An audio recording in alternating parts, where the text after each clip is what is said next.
Assalamualaikum semuanya. Apa kabar kalian? Semoga dalam keadaan sehat dan dilancarkan rezekinya oleh Allah. Amin ya robbal alamin.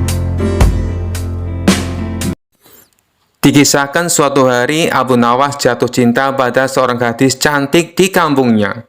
Setelah memberanikan diri, ia mengutarakan niat untuk melamar gadis tersebut.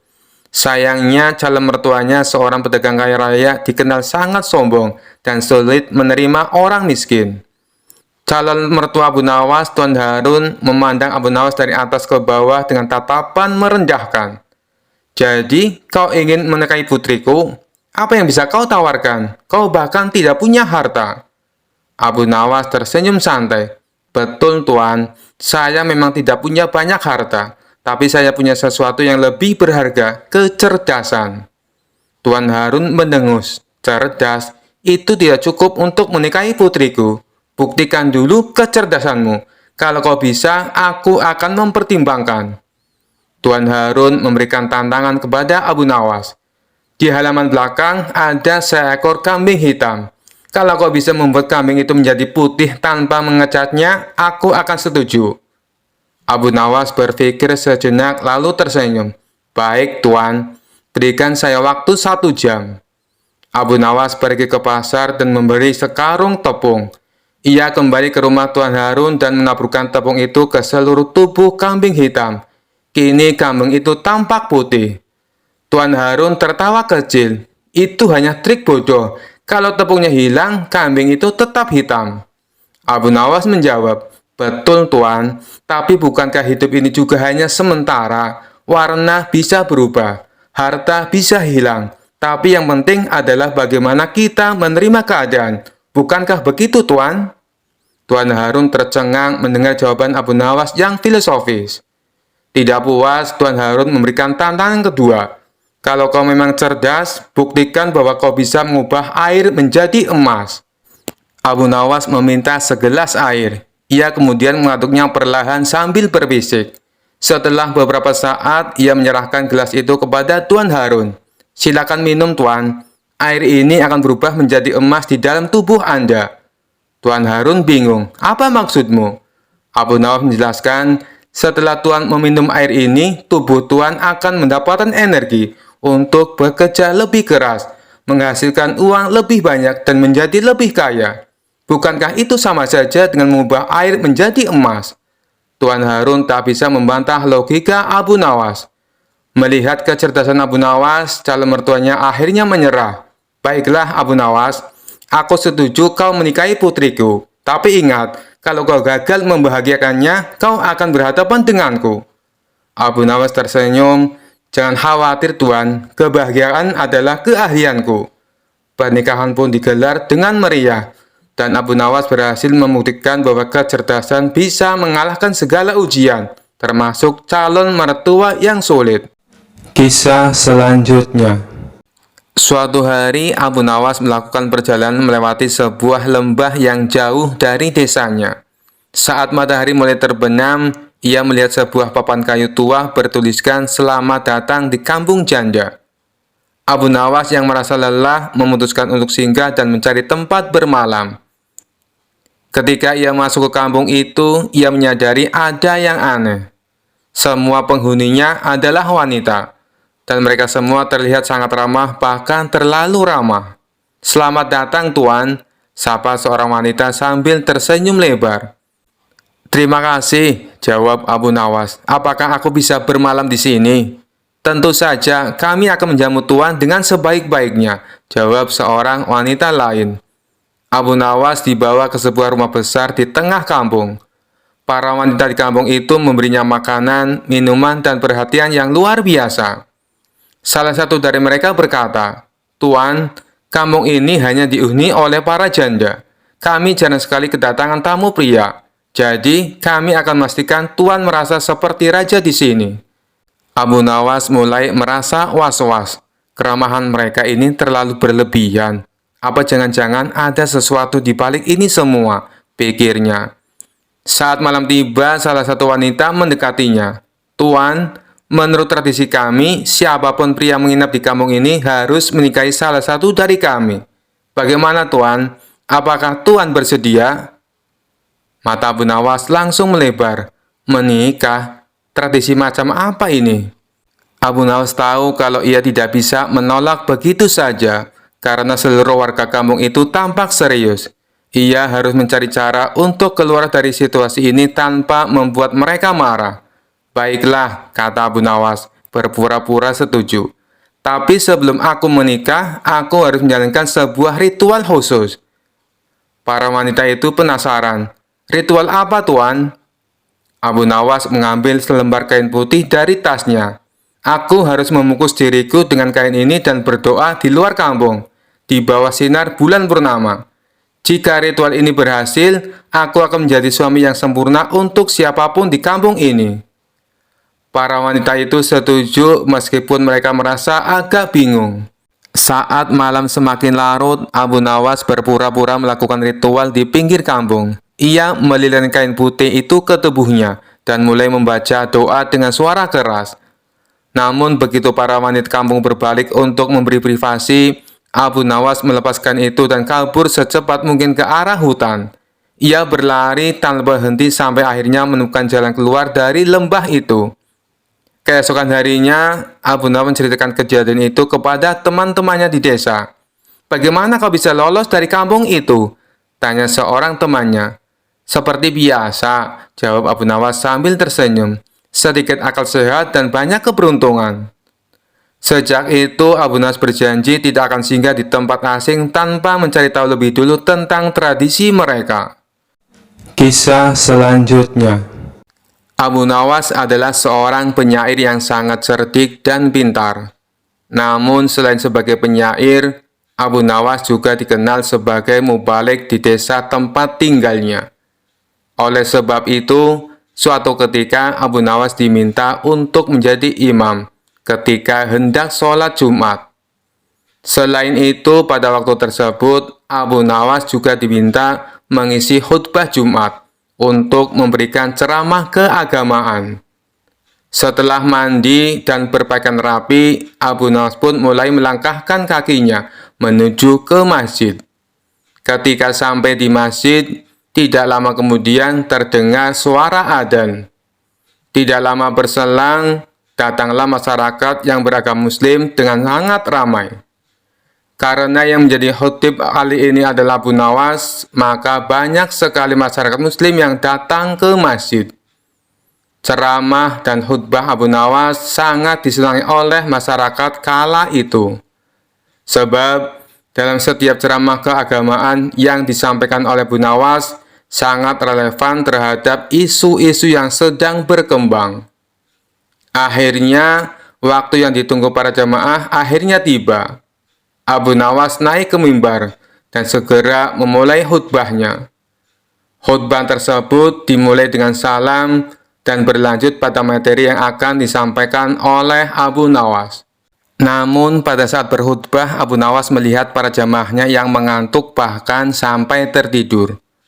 Melihat hal itu, kemudian Abu Nawas berteriak, "Api, api, api," dengan sangat keras. Hal tersebut sontak membuat para jamaah sangat terkejut dan berdiri mencari keberadaan api tersebut. Bahkan ada juga jamaah yang hanya saling pandang satu sama lainnya. Kemudian ada salah seorang jamaah yang menanyakan di mana apinya kepada Abu Nawas. Walau ada yang bertanya tentang demikian, Abu Nawas tetap melanjutkan khutbahnya. Kemudian keluarlah perkataan dari Abu Nawas. "Jika ada api yang dahsyat di neraka bagi mereka yang lalai dalam beribadah." Maksud dari teriakan api-api dari Abu Nawas adalah api neraka tersebut. Barang siapa yang lalai dalam beribadah, maka ia akan merasakan panasnya api neraka. Usai melakukan ceramah tentang api neraka, kemudian Abu Nawas menutup khutbahnya dengan lantunan doa-doa. Setelah itu, Abu Nawas memimpin sholat Jumat dengan khusyuk yang diikuti oleh para jamaah. Ketika sholat, para jamaah masih teringat dan terngiang-ngiang dengan api neraka yang dikatakan oleh Abu Nawas dalam khutbahnya. Walau awalnya terkesan gagal dalam memberikan ceramah keagamaan karena banyak yang mengantuk dan tertidur, namun sesungguhnya Abu Nawas berhasil membuat para jamaah untuk selalu rajin beribadah. Sebab para jamaah selalu ingat dengan khutbah Abu Nawas, di mana saat itu ia mengatakan mereka yang malas beribadah akan merasakan panasnya api neraka. Kisah selanjutnya. Seluruh pegawai istana diberitahu untuk kumpul di istana oleh Baginda Raja bersama para menteri. Setelah semua bawahannya itu berkumpul, Baginda Raja lalu menyampaikan maksudnya. Kalian semua aku undang ke sini karena ada beberapa hal yang ingin aku sampaikan. Yang pertama, aku ucapkan terima kasih kepada kalian. Karena selama ini kalian telah bekerja keras ikut membantu mengurus negeri yang kita cintai ini, kata Baginda Raja. Yang kedua, hari ini adalah hari jadi negeri kita. Jadi sebagai rasa terima kasihku, kalian semua akan mendapatkan hadiah. Lanjutnya. Mendengar hal itu, para menteri bersorak kegirangan. Terima kasih Paduka yang mulia, kata salah seorang menteri. Di tengah suasana penuh kegembiraan, tiba-tiba salah satu menteri bertanya, Paduka yang mulia, bukankah Abu Nawas juga sering membantu menangani masalah yang ada di dalam negeri kita? Dia juga sering menghibur Paduka yang mulia. Tapi kenapa dia tidak diundang? Seketika Baginda Raja tersadar bahwa dirinya hampir saja melupakan seseorang yang sangat dikagumi akan kecerdikannya. Terima kasih wahai menteriku, kau telah mengingatkanku, balas Baginda Raja. Kemudian ia memerintahkan beberapa pengawal segera memanggil Abu Nawas. Tidak berapa lama kemudian, datanglah Abu Nawas ke istana menghadap Baginda Raja. Sesaat Abu Nawas sempat terkejut, karena ia melihat tidak seperti biasanya. Seluruh menteri istana berkumpul tanpa ada satupun yang absen. Ampun Paduka yang mulia, ada gerangan apa Paduka memanggil hamba? Sepertinya ada masalah yang serius, tanya Abu Nawas. Tidak ada masalah apa-apa Abu Nawas. Justru ini adalah hari yang penuh kebahagiaan, balas Baginda Raja. Alhamdulillah kalau begitu. Tapi ada tujuan apa hamba dan semua menteri istana diperintah menghadap Paduka? Tanya Abu Nawas lagi. Baginda Raja lalu memberitahu akan memberikan hadiah kepada semua menteri, termasuk Abu Nawas. Hadiah yang akan dibagikan tersebut sebagai wujud terima kasih kepada orang-orang yang telah berjasa, ikut andil mengurus negeri dan rakyat. Kemudian Baginda Raja mengajak Abu Nawas dan semua menteri memasuki ruangan besar yang penuh perhiasan emas. Saat ini kuhadirkan kepada kalian sebuah kebebasan, sampai waktu yang telah aku tentukan. Silakan peganglah apa yang besar yang ada di dalam ruangan ini. Dan apa yang berhasil kalian pegang akan menjadi milik kalian, teriak Baginda Raja. Spontan para menteri berhamburan mencari sesuatu yang disenangi. Masing-masing berebut menyentuh perhiasan paling besar agar bisa menjadi miliknya. Sedangkan Abu Nawas sendiri hanya terdiam. Ia sama sekali tidak ikut memperebutkan hadiah. Abu Nawas tetap berdiri di samping Baginda Raja.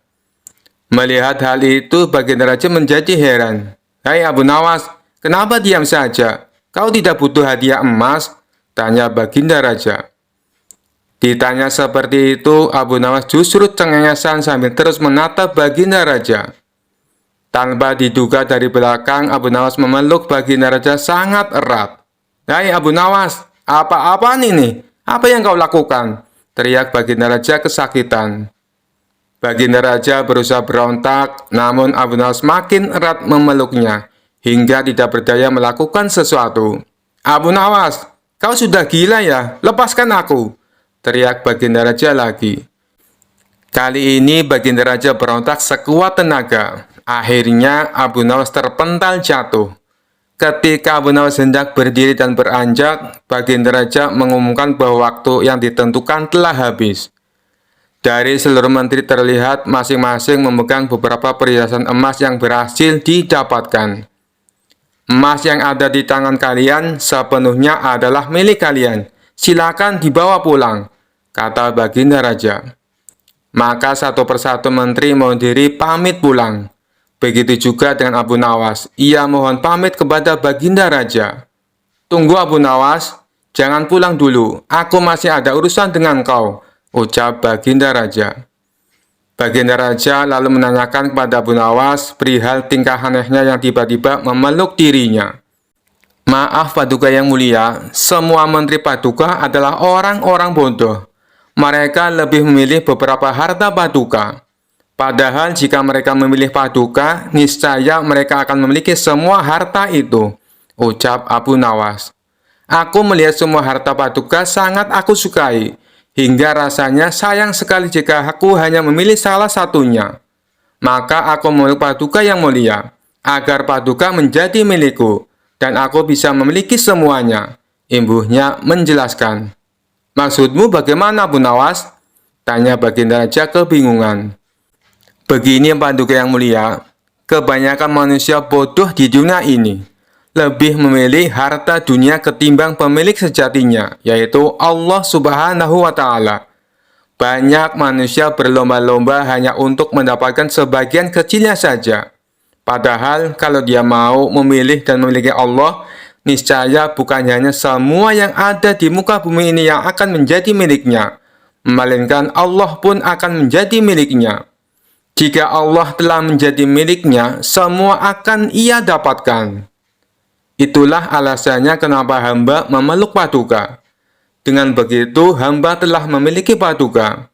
Jadi semua yang Paduka miliki kini menjadi milikku juga, termasuk istana dan harta seisinya, papar Abu Nawas sambil cengengesan. Kamu memang cerdik Abu Nawas, puji Baginda Raja. Maka sebagai hadiahnya, Baginda Raja mempersilakan Abu Nawas untuk memilih sendiri. Ia mempersilakan Abu Nawas mengambil hadiah sebanyak yang dia inginkan. Akhirnya tanpa bersusah payah, Abu Nawas bisa mendapatkan hadiah emas yang lebih banyak daripada menteri-menteri istana. Kisah selanjutnya. Di sebuah desa ada seorang dukun yang terkenal sangat sakti. Konon katanya dia bisa memanggil hujan, membuat orang hilang, dan bahkan berbicara dengan jin. Namanya Mbah Guntur. Suatu hari kabar tentang kesaktian Mbah Guntur sampai ke telinga Abu Nawas. Teman-teman Abu Nawas mendorongnya untuk menantang Mbah Guntur. Mereka berkata, Abu Nawas, kau kan cerdik. Cobalah adu ilmu dengan Mbah Guntur. Siapa tahu kau bisa menang. Abu Nawas yang suka tantangan langsung menerima usulan itu. Dengan penuh percaya diri, dia pergi ke rumah Mbah Guntur. Abu Nawas berkata, Assalamualaikum Mbah Guntur. Saya dengar Mbah sangat sakti. Saya ingin melihat kehebatan ilmu Mbah. Bagaimana kalau kita adu ilmu? Mbah Guntur yang merasa terhina oleh tantangan itu mengelus jenggot putihnya. Baik Abu Nawas, kita adu ilmu. Jika kau kalah, kau harus mengakui aku yang paling sakti di desa ini. Abu Nawas tersenyum. Setuju Mbah, tapi kalau saya menang, Mbah harus berhenti menjadi dukun. Mbah Guntur menyetujui tantangan itu, dan mereka pun sepakat untuk memulai adu ilmu. Babak pertama, ilmu terbang. Mbah Guntur berdiri dengan penuh keyakinan. Ia membaca mantranya, dan tiba-tiba tubuhnya terangkat ke udara. Orang-orang yang menonton bersorak kagum. Wah, hebat sekali Mbah Guntur, bisa terbang. Abu Nawas mengamati dengan tenang. Setelah Mbah Guntur mendarat, Abu Nawas tersenyum. Dia melangkah ke depan dan berkata, Mbah, lihat aku bisa terbang lebih tinggi. Dengan percaya diri, Abu Nawas naik ke pohon besar di dekatnya, memanjat sampai ke puncak. Dari atas pohon, dia berteriak, Lihat aku, lebih tinggi dari Mbah. Orang-orang tertawa terbahak-bahak melihat kelicikan Abu Nawas. Mbah Guntur tersenyum kecut, tapi dia tidak pernah menyerah. Babak kedua, menghilangkan orang. Mbah Guntur lalu menantang Abu Nawas lagi. Sekarang, lihat aku akan membuat orang hilang. Ia memanggil salah satu penduduk desa, membaca mantranya, dan dalam sekejap orang itu hilang dari pandangan. Orang-orang tercengang, Tak ada yang tahu kemana orang itu pergi. Abu Nawas terdiam sejenak. Lalu dengan cepat dia berdiri dan berkata, "Wah, hebat sekali, Mbah. Tapi aku bisa membuat lebih banyak orang hilang." Abu Nawas lalu berdiri di tengah kerumunan dan berteriak, "Orang-orang, pulanglah ke rumah masing-masing, sekarang juga." Dalam beberapa menit, semua orang di tempat itu pergi. Abu Nawas tersenyum dan berkata, "Lihat, Mbah, aku telah membuat seluruh desa hilang." Mbah Guntur semakin bingung melihat kelicikan Abu Nawas. Namun, ia masih punya satu ilmu pamungkas. Babak ketiga berbicara dengan jin. Mbah Guntur kemudian berkata, "Sekarang aku akan menunjukkan ilmu tertinggi. Aku bisa berbicara dengan jin." Ia mulai membaca mantranya lagi, dan tiba-tiba terdengar suara gemuruh dari dalam tanah. "Ini suara jin pelindungku," kata Mbah Guntur sambil bangga. Abu Nawas mengangguk dengan tenang. Ia menempuk-nempuk tanah sambil berbisik, "Hei jin, bantu aku sedikit ya." Tentu saja tidak ada yang terjadi. Tapi kemudian Abu Nawas berteriak, "Jin, jika kamu benar-benar ada, tolong bawa Mbah Guntur ke pasar dan beli sebakul sayur." Orang-orang tertawa terbahak-bahak mendengar permintaan aneh Abu Nawas.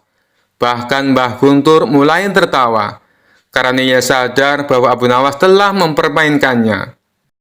Abu Nawas lalu berkata, "Mbah, tidak usah susah-susah bicara dengan jin. Kalau butuh sayur, tinggal pergi ke pasar sendiri." Mbah Guntur tak bisa menahan tawanya lagi. Ia mengakui kekalahan dan berkata, "Abu Nawas, kau memang bukan orang biasa. Ilmumu bukan ilmu sihir, tapi ilmu kelicikan yang tak terkalahkan." Dengan itu Mbah Guntur berhenti jadi dukun. Sementara Abu Nawas kembali ke rumahnya dengan hati puas, berhasil memenangkan adu ilmu tanpa menggunakan sihir sama sekali. Kisah selanjutnya. Dikisahkan suatu pagi Abu Nawas berjalan di pasar sambil memikirkan cara untuk mengisi perutnya yang keroncongan. Di tengah pasar, ia melihat seorang pedagang ayam yang sedang memamerkan dagangannya. Ayam-ayam itu gemuk dan menggiurkan.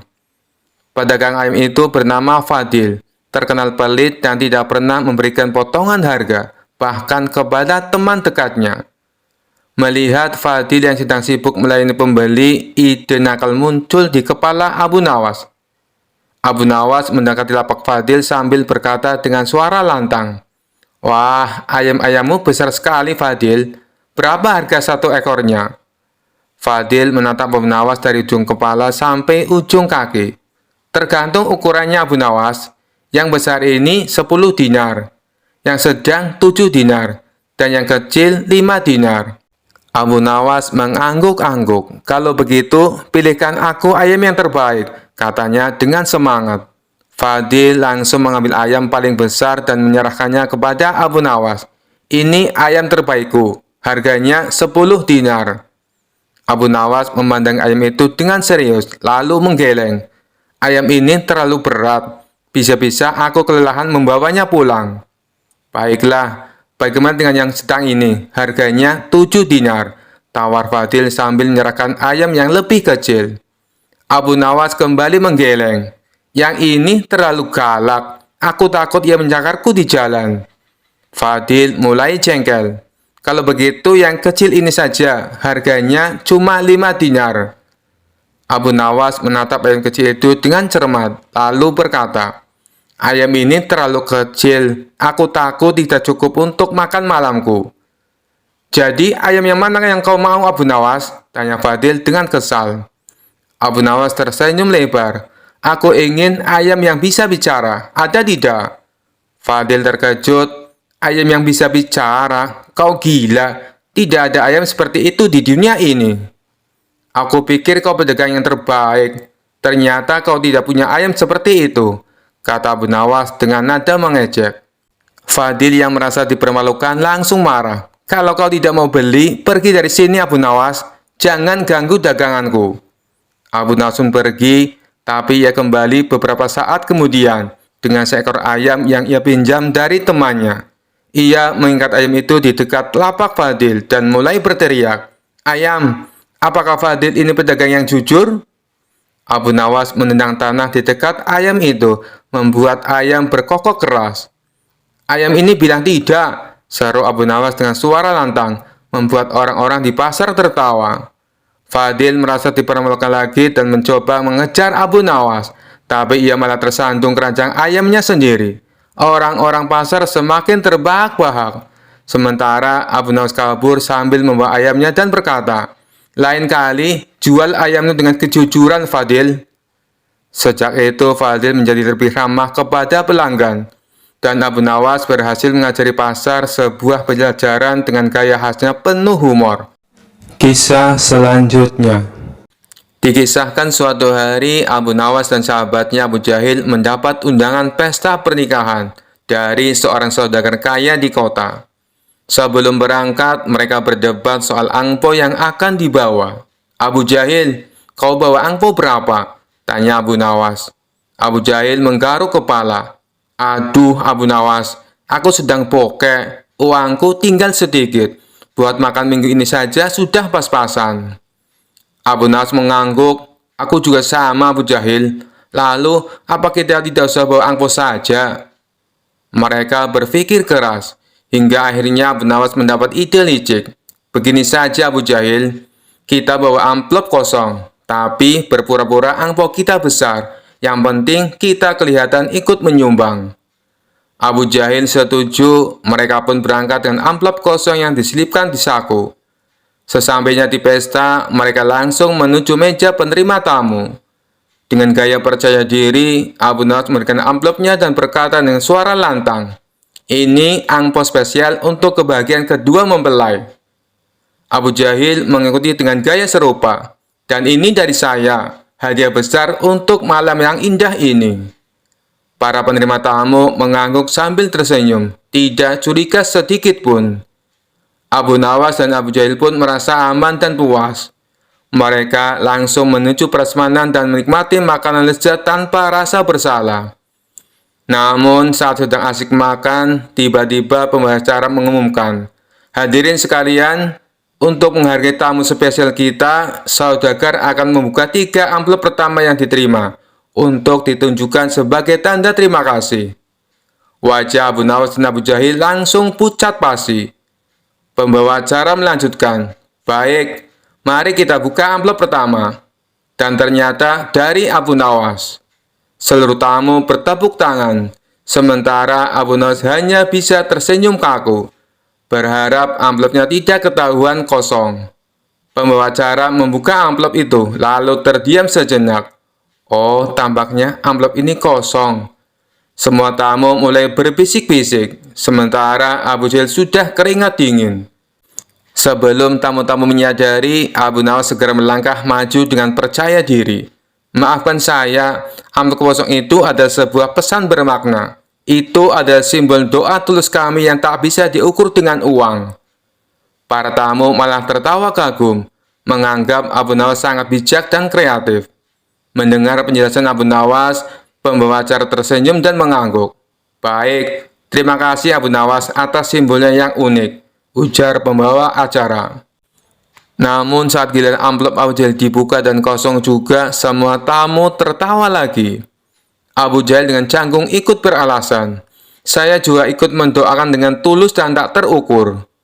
Seisi ruangan pun gemuruh dengan tawa. Dari hari itu, kisah amplop kosong berisi doa tulus menjadi cerita yang terkenal di seluruh kota. Dan Abu Nawas serta Abu Jahil berhasil lolos tanpa bayar sepeser pun. Kisah selanjutnya. Dikisahkan pada suatu hari, Abu Nawas merasa bosan dengan kehidupannya yang tenang. Ia berpikir, "Mengapa aku tidak mencoba menjadi pendekar sakti, seperti yang ada di cerita-cerita?" Maka dengan semangat membara, ia mulai berlatih ilmu bela diri. Namun, bukannya pergi ke gunung atau mencari guru sakti, Abu Nawas mulai memilih berlatih dengan caranya sendiri yang kocak. Pertama-tama, Abu Nawas mulai dengan jurus angin sepoi-sepoi. Ia berdiri di bawah pohon sambil melambai-lambaikan tangannya, seolah-olah sedang mengendalikan angin. "Lihat, Aku bisa mengendalikan angin, serunya pada orang-orang yang lewat. Tentu saja semua orang hanya tertawa terbahak-bahak melihat kelakuannya. Tak berhenti di situ, Abu Nawas pun menciptakan jurus baru, yaitu jurus tidur mendadak. Saat lawannya datang menyerang, Abu Nawas tiba-tiba terbaring di tanah dan pura-pura tidur. Jika aku tidur, musuh tidak akan bisa menyerangku, pikirnya. Lucunya, lawannya benar-benar kebingungan dan akhirnya meninggalkan Abu Nawas sendirian.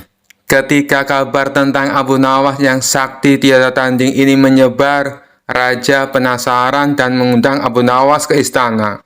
"Abu Nawas, tunjukkan kesaktianmu," perintah sang raja dengan penuh antusias. Dengan percaya diri, Abu Nawas berdiri tegak dan berkata, "Baiklah Paduka, saksikanlah jurus terhebatku, jurus kabur kilat." Sebelum raja sempat berkata apa-apa, Abu Nawas langsung berlari kencang keluar istana, meninggalkan semua orang yang ada di istana. Raja tertawa terbahak-bahak. "Abu Nawas, kamu memang sakti, tapi bukan karena jurus-jurusmu, melainkan karena kecerdikan dan kelucuanmu." Sejak hari itu, Abu Nawas dikenal bukan hanya sebagai orang yang cerdik, tetapi juga sebagai pendekar sakti tiada tanding dalam hal membuat orang tertawa. Kisah selanjutnya. Suatu hari, Abu Nawas terlibat dalam sebuah perdebatan dengan seorang Yahudi yang cerdas dan suka berargumen. Orang Yahudi itu terkenal sering mengajukan pertanyaan-pertanyaan sulit untuk menguji kepercayaan orang lain. Kali ini ia memutuskan untuk menantang Abu Nawas dalam sebuah perdebatan tentang keberadaan siksa kubur. Yahudi itu mendatangi Abu Nawas dengan senyum sinis dan langsung bertanya, "Abu Nawas, kau ini terkenal cerdik, tapi aku ingin tahu apakah kau bisa menjawab pertanyaanku. Apakah benar siksa kubur itu ada? Bagaimana bisa ada sesuatu setelah mati, padahal tubuh sudah tidak hidup lagi?" Abu Nawas yang tenang seperti biasa tersenyum dan membalas, "Tentu saja siksa kubur itu ada, wahai sahabatku. Hanya karena kita tidak bisa melihatnya dengan mata kepala sendiri, bukan berarti itu tidak ada." Yahudi itu tertawa kecil dan berkata, "Kau hanya mengikuti keyakinan buta, Abu Nawas. Buktikan padaku bahwa siksa kubur itu ada.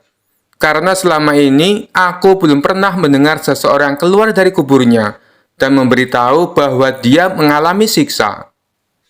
Abu Nawas mengelus jenggotnya, berpikir sejenak lalu berkata dengan nada serius, "Baiklah, kalau kau ingin bukti, aku akan memberimu bukti sekarang juga. Tapi aku butuh bantuanmu sedikit." Yahudi itu penasaran dan setuju.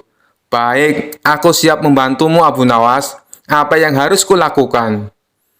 Abu Nawas lalu menunjuk sebidang tanah di dekatnya dan berkata, "Pertama-tama, kita harus menggali lubang kecil. Kau akan masuk ke dalamnya, dan aku akan menutupmu dengan tanah sejenak. Kemudian, aku akan bertanya apakah kau merasakan sesuatu.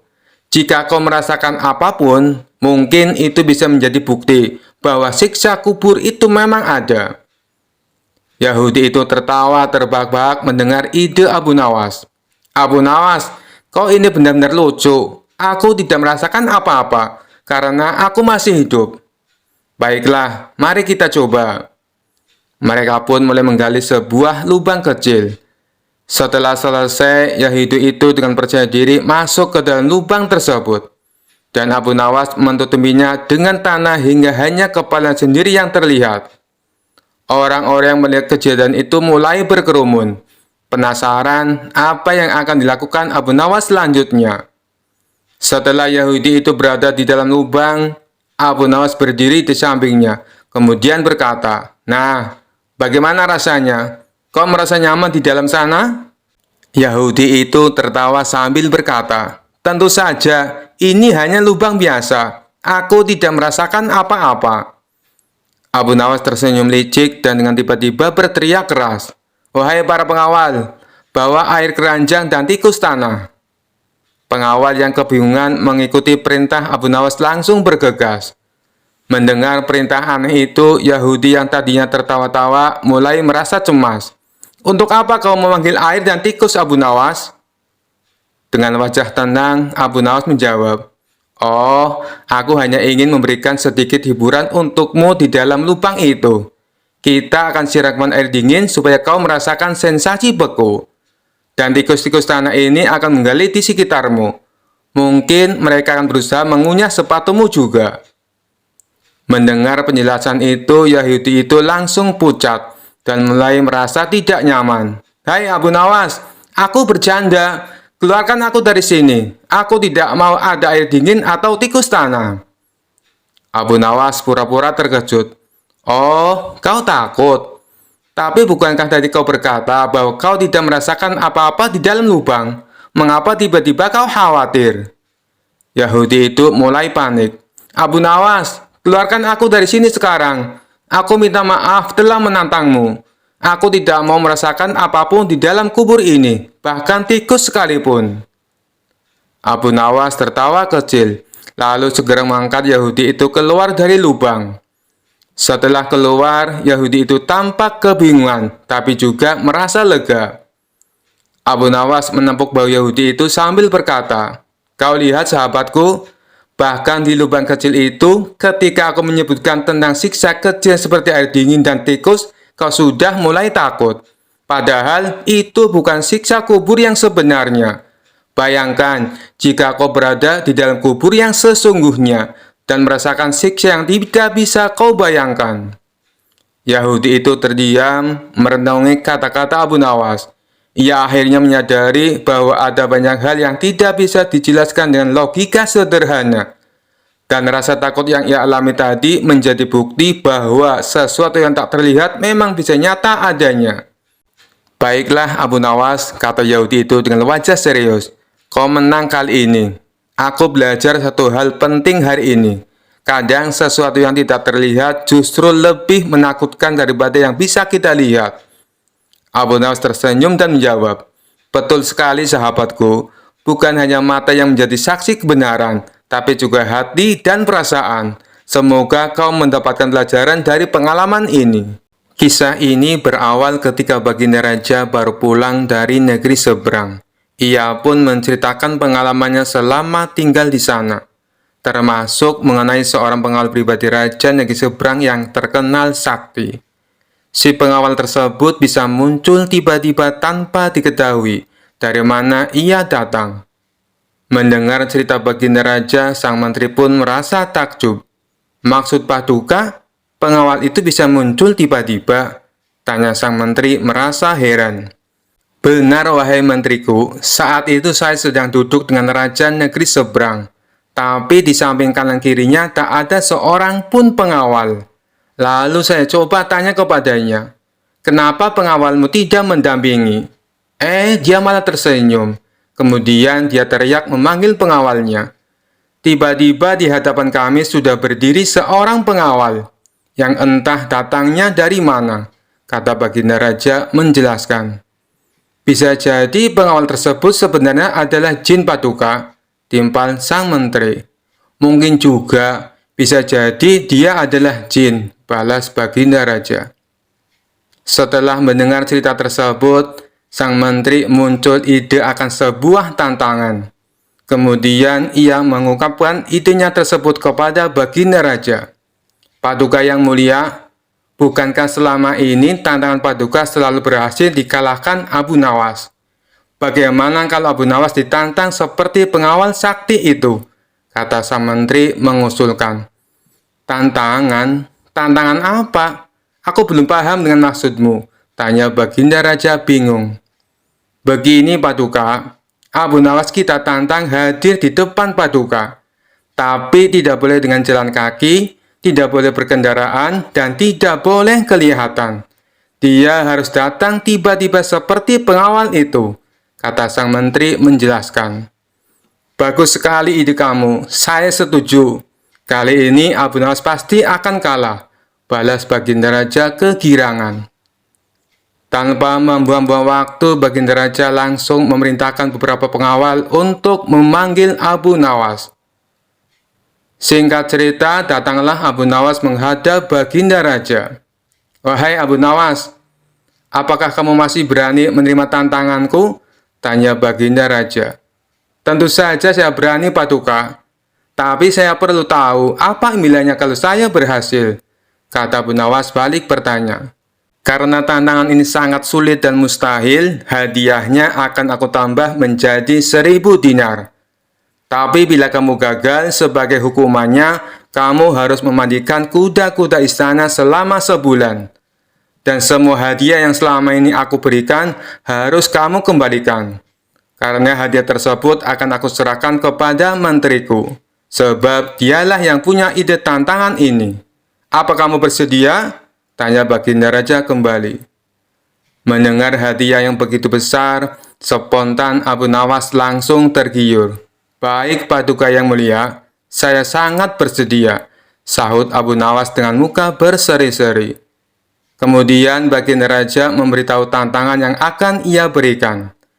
"Besok kamu harus ada di sini persis seperti sekarang ini, berdiri tepat di hadapanku. Tapi ada syaratnya. Kamu ke sini tidak boleh berjalan kaki, tidak boleh naik kendaraan, dan tidak boleh terlihat oleh siapapun. Pokoknya tahu-tahu kamu sudah ada di sini," jelas Baginda Raja. Seketika jantung Abu Nawas langsung berdebar kencang mendengar tantangan tersebut. "Ini tantangan yang mustahil. Mana mungkin aku bisa melakukannya?" pikir Abu Nawas. Di tengah kebingungan Abu Nawas, Baginda Raja kembali berkata, "Kalau kamu membatalkan tantangan ini, itu saja kamu mengaku kalah. Dan itu berarti kamu harus menjalani hukuman dan menyerahkan semua hadiahmu kepada menteriku." Sementara sang menteri merasa puas dengan ide tantangan yang dimilikinya. "Mampus kau Abu Nawas, kau akan menderita selama sebulan," ucap sang menteri dalam hati. Nasi sudah menjadi bubur, Abu Nawas tak mungkin membatalkan tantangan tersebut. Ia pun lalu mohon diri kepada Baginda Raja untuk pamit pulang ke rumahnya. Setibanya di rumah, Abu Nawas duduk di teras rumah sambil memutar otaknya. Ia terus memikirkan cara agar terlepas dari hukuman. Namun sampai waktu menjelang sore, ia tak juga menemukan solusinya. Hampir saja Abu Nawas dibuat stres karena akan cerdiknya menemukan jalan buntu. Saat ia tengah termenung, salah seorang tetangganya lewat di depan rumah Abu Nawas dengan memanggul karung yang besar. Iseng-iseng Abu Nawas bertanya kepadanya, "Wahai kawan, apa yang kau bawa itu?" Tetangganya menjawab, "Kambing Abu Nawas." "Kambing? Kenapa tidak dituntun saja? Itu akan meringankan pekerjaanmu," kata Abu Nawas menyarankan. "Saya sengaja Abu Nawas, biar orang-orang tidak tahu," balas tetangganya. Dari situlah akhirnya Abu Nawas menemukan solusi atas tantangan Baginda Raja. Kemudian Abu Nawas pergi menemui menteri yang punya ide tantangan tersebut. "Tuan Menteri, sepertinya besok saya akan dihukum. Tapi bolehkah saya minta tolong?" pinta Abu Nawas. "Minta tolong apa?" tanya sang menteri. "Besok ambillah karung yang ada di rumahku dan bawalah ke hadapan Baginda Raja," ucap Abu Nawas. "Apa isi karung itu?" tanya sang menteri kembali. "Isinya semua hadiah dari Baginda Raja. Selama ini aku kumpulkan di dalam karung tersebut. Bukankah nantinya juga akan jadi milikmu?" ujar Abu Nawas. "Oh, baiklah Abu Nawas, saya siap," balas sang menteri. Esok paginya sang menteri menuju rumah Abu Nawas. Sesampainya di sana, ia hanya menjumpai istrinya. "Mana Abu Nawas?" tanya sang menteri. "Abu Nawas sudah berangkat ke istana," jawab istri Abu Nawas. Kemudian istri Abu Nawas menunjukkan karung yang akan dibawa oleh Tuan Menteri. Dengan hati gembira, sang menteri memanggulkan tersebut sampai ke istana. Meskipun terik matahari sangat panas tak membuat sang menteri merasa letih, karena rasa letihnya terobati dengan hadiah yang akan ia dapatkan. Setelah sang menteri tiba di istana, ia pun segera menghadap Baginda Raja. "Apa yang kau bawa itu? Dan mana Abu Nawas?" tanya Baginda Raja. "Bukannya Abu Nawas sudah ke sini?" kata istrinya. "Ia sudah berangkat dari pagi, Paduka. Dan karung ini adalah semua hadiah yang Abu Nawas kumpulkan," jawab sang menteri. "Mana? Sampai saat ini Abu Nawas belum kelihatan." "Ya, sudahlah, kita tunggu saja. Sekarang buka ikatan tali karung itu. Aku ingin melihat isinya." Sang menteri pun langsung membuka ikatan tali karung tersebut. Ketika karung itu terbuka, tiba-tiba muncul Abu Nawas dari dalam karung. "Hamba sudah di sini, Paduka, seperti yang Paduka inginkan. Tidak berjalan kaki, tidak berkendaraan, dan tidak diketahui oleh siapapun," ucap Abu Nawas. Sontak Baginda Raja dan sang menteri terkejut dibuatnya. Baginda Raja pun langsung tertawa terpinggal-pinggal dengan tingkah Abu Nawas ini. "Kamu memang cerdik, Abu Nawas," puji Baginda Raja sambil terus tertawa. Sementara sang menteri yang punya ide tantangan ini malah mendapatkan sial. Ia bukan hanya gagal mendapatkan hadiah, tapi tanpa ia sadari, ia malah membantu Abu Nawas dalam menjalankan tantangannya. Kisah selanjutnya. Kisah Abu Nawas kali ini berawal dari Baginda Raja yang memiliki seorang menteri kepercayaan dan senantiasa mendampinginya. Menteri itu bernama Abu Jahal. Namun kepercayaan yang diberikan oleh Baginda Raja sering dimanfaatkan oleh Abu Jahal untuk memperkaya diri. Terkadang ia meminta upeti kepada rakyat dengan mengatasnamakan Baginda Raja. Hal ini tentu saja membuat Abu Nawas geram, tapi tidak berani mengadukannya kepada Baginda Raja. Sebab dengan kedudukan yang dimiliki, Abu Jahal bisa saja memutarbalikkan fakta dan menuduh Abu Nawaslah pelakunya. Seiring berjalannya waktu, penasihat istana meninggal dunia. Baginda Raja sangat kehilangan dan belum bisa menemukan penggantinya.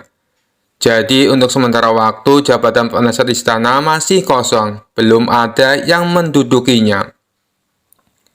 Kesempatan ini segera dimanfaatkan Abu Jahal. Ia ingin sekali menduduki jabatan tersebut.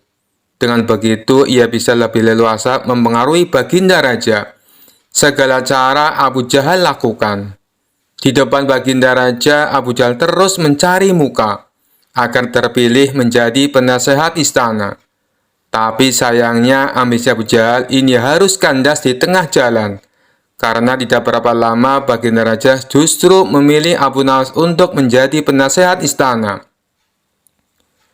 Keputusan Baginda Raja ini tentu saja membuat Abu Jahal kecewa. Sehingga ia menaruh dendam kepada Abu Nawas.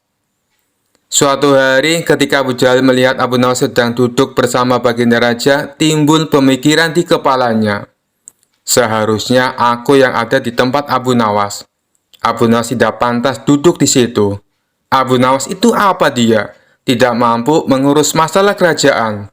Pantasnya dia jadi pelawak istana.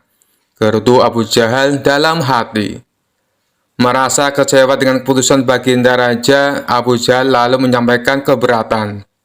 Pada suatu hari saat Baginda Raja sedang duduk sendirian di singgasananya, Abu Jahal menghadap dan berkata, "Ampun Paduka yang mulia, hamba izin menghadap Baginda Raja." Baginda Raja terkejut melihat Abu Jahal yang tiba-tiba menghadapnya. "Ada apa Abu Jahal? Apa yang ingin kau sampaikan?" tanya Baginda Raja. "Ampun Paduka yang mulia, hamba rasa Abu Nawas tidak pantas menjabat sebagai penasihat istana. Karena menurut hamba, dia tidak tahu apa-apa soal negara. Abu Nawas itu apa kelihayannya? Cuma melucu," tutur Abu Jahal. "Tapi bukankah Abu Nawas terkenal cerdas? Dia juga seorang yang jujur," ujar Baginda Raja. "Apakah Paduka sudah meragukan kejujuran saya?" tanya Abu Jahal. "Bukan seperti itu. Kamu kan sudah menduduki jabatan menteri istana. Jadi wajar kalau Abu Nawas yang mengisi jabatan penasehat istana," jawab Baginda Raja. "Tapi hamba lebih berpengalaman Paduka yang mulia. Apalagi mengenai kenegaraan. Hamba juga ahli berperang. Tubuh hamba kekar dan perkasa. Lalu hamba sudah lama berbakti kepada Baginda Raja. Hamba rasa hambalah yang lebih pantas menjadi penasehat istana, ucap Abu Jahal. Melihat ambisi Abu Jahal yang begitu besar ingin menjadi penasehat istana, baginda raja akhirnya membuat keputusan. Ia mengadakan sayembara antara Abu Nawas dan Abu Jahal. Maka dipanggillah Abu Nawas untuk datang ke istana. Singkat cerita, Abu Nawas pun menghadap baginda raja. Ampun Paduka yang mulia, ada gerangan apa memanggil hamba? Tanya Abu Nawas. Hei Abu Nawas, Abu Jahal sangat menginginkan jabatan penasehat istana. Dia minta supaya jabatanmu diganti olehnya. Tapi aku juga tidak mungkin memecatmu. Biar adil, maka aku putuskan akan mengadakan sayembara untuk kalian berdua. Siapa yang jadi pemenangnya, maka dialah yang berhak menjadi penasehat istana. Jelas baginda raja. Sejenak Abu Nawas terdiam dan berpikir Abu Jahal pasti punya rencana busuk. Jangan sampai dia jadi penasehat istana. Bisa-bisa rakyat makin tertindas oleh kelakuannya, pikir Abu Nawas. Ampun Paduka yang mulia, kalau boleh tahu, sayembara apa yang hendak diberikan? Tanya Abu Nawas. Aku ingin masing-masing dari kalian membawakan 1 gentong air laut, tapi yang rasanya tawar. Perintah baginda raja. Abu Nawas dan Abu Jahal langsung terkejut mendengar permintaan baginda raja yang aneh itu.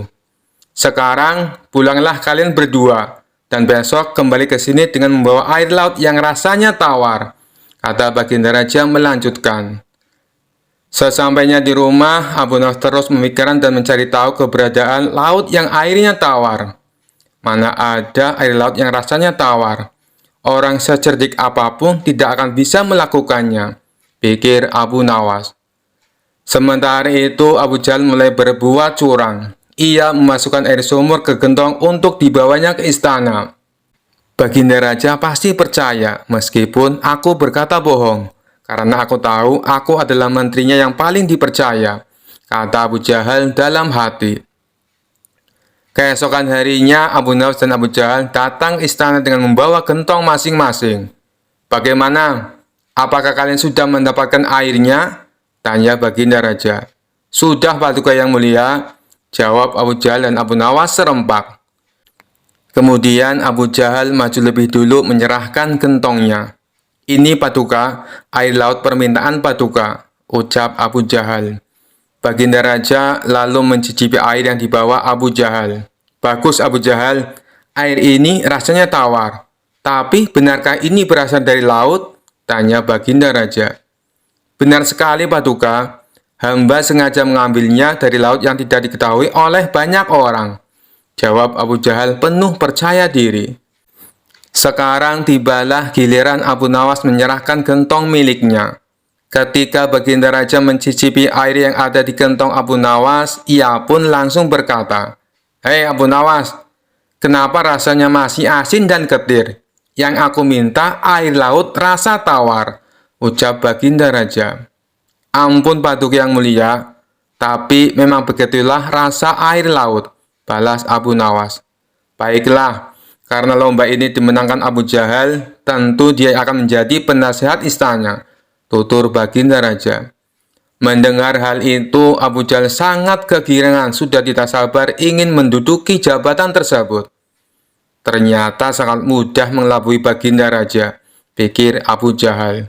Tapi tiba-tiba baginda raja kembali berkata, Hai Abu Jahal, di mana kamu menemukan air laut yang airnya tawar? Antarkan aku ke sana sekarang, aku ingin mandi di sana, titah baginda raja. Seketika wajah Abu Jahal menjadi pucat, tubuhnya lemas dan gemetaran. Anu Paduka yang mulia, hamba kenapa?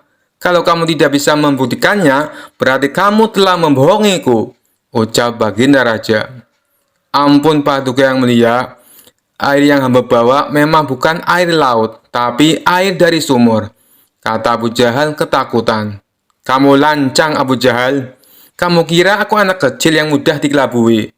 Karena kamu telah berani berbohong, maka sebagai hukumannya, kamu bukan hanya gagal jadi penasihat istana, tapi juga akan dipecat dari menteri.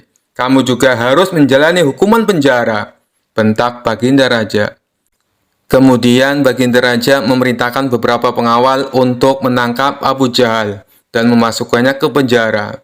Kini tinggallah Abu Nawas di hadapan Baginda Raja. "Hei Abu Nawas, bukankah kamu terkenal cerdik? Bisa saja kamu membohongiku, dan dengan kecerdikanmu itu kamu tentu bisa menutupi kebohonganmu. Tapi kenapa tidak kau lakukan?"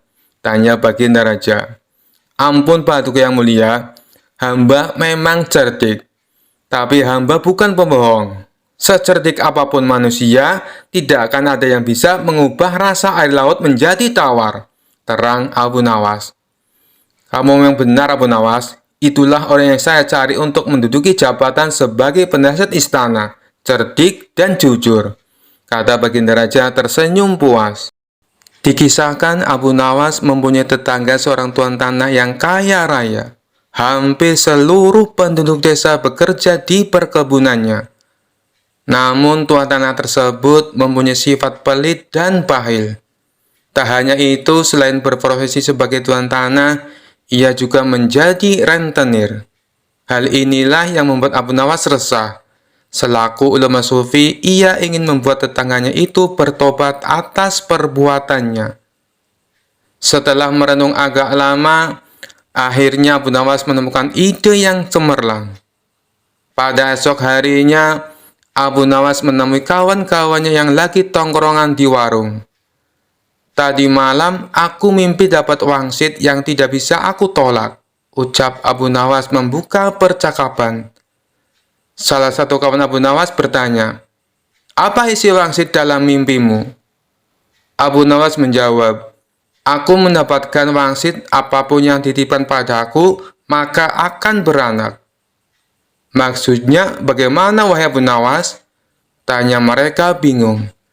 "Kalau kalian menitipkan padaku satu ayam, maka dalam beberapa hari ayamnya akan beranak. Dan ayam kalian akan menjadi bertambah. Begitu pula bila kalian menitipkan uang atau aku meminjam uang, maka beberapa hari kemudian uang kalian akan beranak. Dan tentunya uang kalian akan bertambah," jelas Abu Nawas. Sebagian kawannya ada yang percaya, ada juga yang tidak percaya. Jangan-jangan ini cuma akal bulus Abu Nawas untuk meminjam uang. "Nanti sore aku akan meminjami 1 ekor kambing kepadamu," ucap salah satu dari mereka. Yang lain menimpali, "Aku akan meminjami uang 2 dinar. "Silakan, silakan," dengan senang hati, balas Abu Nawas. Setelah 5 hari berlalu, ternyata benar, kambing dan uang yang dipinjamkan kepada Abu Nawas menjadi beranak. Yang meminjami 1 ekor kambing, dikembalikan Abu Nawas menjadi 3 ekor kambing. Yang meminjami uang 2 dinar, dikembalikan oleh Abu Nawas menjadi 5 dinar. Berita tentang Abu Nawas tersebut tersebar ke seluruh penduduk desa, dan sampai ke telinga tuan tanah pelit yang menjadi rentenir. Dengan ditemani beberapa pengawalnya, tuan tanah itu mendatangi rumah Abu Nawas. "Wahai saudaraku Abu Nawas, adakah keperluan yang kau inginkan? Katakan saja, nanti aku bisa meminjamimu," ucap tuan tanah merayu. "Maaf tuan, saat ini saya tak lagi membutuhkan apa-apa," balas Abu Nawas. "Baiklah, nanti kalau kamu perlu apa-apa, datang saja padaku. Jangan sungkan-sungkan," timpal si tuan tanah dengan senyum yang ramah. "Baik tuan, kapan-kapan saya akan ke rumah tuan," ucap Abu Nawas. Tuan tanah dan para pengawalnya pun pamit pulang meninggalkan rumah Abu Nawas. Pada suatu sore, Abu Nawas merasakan lapar. Ia tak mempunyai apapun di dalam rumah untuk dimakan. Kemudian, Abu Nawas mendatangi tuan rumah untuk meminjam 3 butir telur. Dengan senang hati, si tuan tanah menyambut dan meminjamkannya kepada Abu Nawas. 5 hari kemudian, Abu Nawas mengembalikan telur yang dipinjamnya. Si tuan tanah menerimanya dengan senang hati. Di saat ia membuka bungkusan yang dibawa oleh Abu Nawas, jumlah telurnya bertambah menjadi 5. "Kok telurnya ada 5? Tanya tuan tanah pura-pura tidak tahu sembari tersenyum. Tidakkah tuan mendengar kabar? Apapun yang saya pinjam pasti beranak, ujar Abu Nawas. Si tuan tanah pun tersenyum bahagia. Ia lalu menawarkan pinjaman-pinjaman lain kepada Abu Nawas. Namun Abu Nawas menolaknya dengan alasan sedang tidak butuh. Hingga pada suatu hari, Abu Nawas kembali mendatangi tuan tanah yang kaya raya itu. "Ada perlu apa, wahai saudaraku Abu Nawas?" tanya si tuan tanah. "Saya ingin meminjam uang 1000 dinar, jawab Abu Nawas. Jumlah uang yang terbilang cukup banyak. Dengan uang segitu bisa untuk menggaji seluruh karyawan tuan tanah selama sebulan. Tuan tanah kaya raya itu segera membuka berangkas uangnya dan meminjamkan uang sejumlah 1000 dinar kepada Abu Nawas. "Ini uangnya, wahai saudaraku, silakan dibawa pulang," ucap tuan tanah sambil memberikan uangnya kepada Abu Nawas. Abu Nawas pun pulang dengan membawa uang 1000 dinar. Sementara tuan tanah yang belit itu berhayal, "Tidak lama lagi uangku akan bertambah banyak," ucapnya dalam hati kegirangan. Hari berganti hari, si tuan tanah merasa tidak sabar menunggu kedatangan Abu Nawas. 5 hari berlalu, Abu Nawas masih belum juga datang. Tak terasa sudah berjalan 1 bulan, dan Abu Nawas tak kunjung datang ke rumahnya. Karena tidak sabar, si tuan tanah mendatangi Abu Nawas dengan didampingi pengawalnya. "Wahai Abu Nawas, sudah sebulan aku menantimu, tapi kamu malah tidak datang," kata si tuan tanah. "Oh iya tuan, maafkan saya. Sebenarnya saya akan ke rumah tuan, namun saya sangat sibuk. Tapi berhubung tuan sudah ada di rumah saya, sekalian saja ada yang mau saya bicarakan," kata Abu Nawas beralasan. "Tidak apa-apa, wahai saudaraku. Silakan, apa yang mau kau bicarakan?" balas si tuan tanah. "Begini tuan," Abu Nawas mencoba menjelaskan. "Uang yang tuan titipkan padaku 3 hari kemudian mati. Boro-boro bisa beranak, yang ada malah mati tak tersisa." "Apa maksudmu, wahai Abu Nawas?" tanya tuan tanah penuh emosi. "Kamu mau mempermainkan aku ya?" sambungnya. "Tidak tuanku, tapi memang begitulah kenyataannya," balas Abu Nawas. Tak terima dengan hal itu, si tuan tanah lalu melaporkan Abu Nawas ke pengadilan. Ia menuntut Abu Nawas agar dihukum pancung karena telah menipu dirinya dengan jumlah uang yang sangat besar. Saat keduanya dihadapkan kepada hakim, si tuan tanah berkata, "Wahai hakim yang mulia, Abu Nawas telah menipuku. Katanya uang yang aku titipkan kepadanya bisa beranak. Tapi kenyataannya ia menipuku dan tidak sepeser pun mengembalikan uangnya padaku. Saya minta supaya Abu Nawas dihukum pancung." Setelah mendengar kesaksian dari tuan tanah, sang hakim bertanya kepada Abu Nawas, "Benarkah seperti itu, wahai Abu Nawas?" Abu Nawas pun menjawab, "Wahai hakim yang mulia, saya sama sekali tidak menipu dia." "Lalu, kenapa kamu tidak mengembalikan uangnya?" tanya hakim. Abu Nawas kembali menjawab, "Dari awal sudah saya katakan padanya, Tuan Hakim, apapun yang dititipkan padaku bisa beranak. Dan kebetulan uang yang ia titipkan padaku bukannya beranak, tapi malah mati. Dan aku tak mungkin mengembalikannya karena sudah mati. Bukankah sesuatu yang beranak pasti bisa mati?" kata Abu Nawas menjelaskan. Sang hakim manggut-manggut dan membenarkan ucapan Abu Nawas. Memang segala sesuatu yang beranak cepat atau lambat pasti akan mati. Dengan ini, Abu Nawas dibebaskan dari segala tuduhan dan tidak diwajibkan untuk mengganti rugi. Mendengar keputusan itu, si tuan hakim tanah langsung jatuh pingsan. Ia telah tertipu oleh wataknya sendiri sebagai orang yang gigih dan berprofesi sebagai rentenir. Sekian dulu perjumpaan kita kali ini. Sampai bertemu lagi di kisah-kisah selanjutnya. Terima kasih yang sudah subscribe dan setia menonton channel ini. Wassalamualaikum warahmatullahi wabarakatuh.